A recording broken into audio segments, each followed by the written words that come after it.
Le temple de Roche, c'est vraiment l'un des éléments les plus anciens du village. Et oui, nous approchons là vraiment du secteur qui était dédié aux salines, à la production de sel. Et ce qui est intéressant, c'est que le temple lui-même, de même que l'école qui est voisine, ont été aménagés dans un ancien bâtiment aussi lié à la production du sel. Vous avez bien traversé sur le passage. Oui, je fais attention.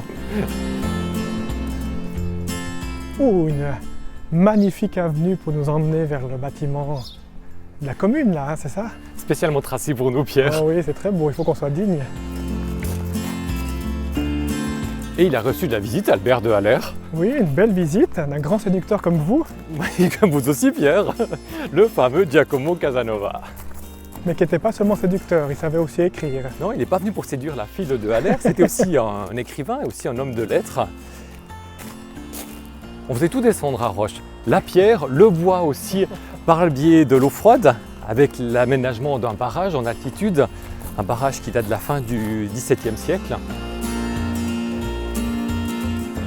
Ici, par le chemin, Pierre, je sens que vous êtes motivé pour accéder au barrage de la Jouverte, ancienne écluse. Il faut à peu près 2h40 de montée. Ah, Vous êtes prêts? On remet ça la semaine prochaine? Oui, il fait un peu chaud.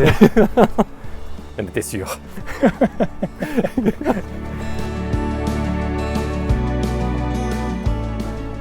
Alors ce relais du Grand Saint-Bernard date de quelle époque? Ce bâtiment, il date des 15e, 16e siècles et il faisait vraiment partie de ce relais qui avait des possessions dans la région. Le Grand Saint-Bernard avait aussi des droits de pâturage qui ont provoqué un certain nombre de conflits aussi avec les communautés locales. Et qui était un lieu important, un lieu d'étape, non seulement pour les voyageurs, mais aussi pour les chevaux.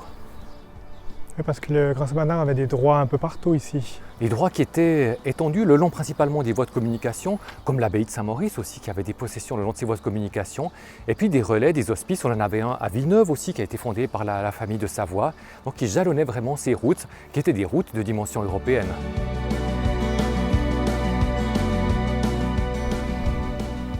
Et là, c'est un havre de sérénité avec le chant des oiseaux. Ouais, c'est très calme.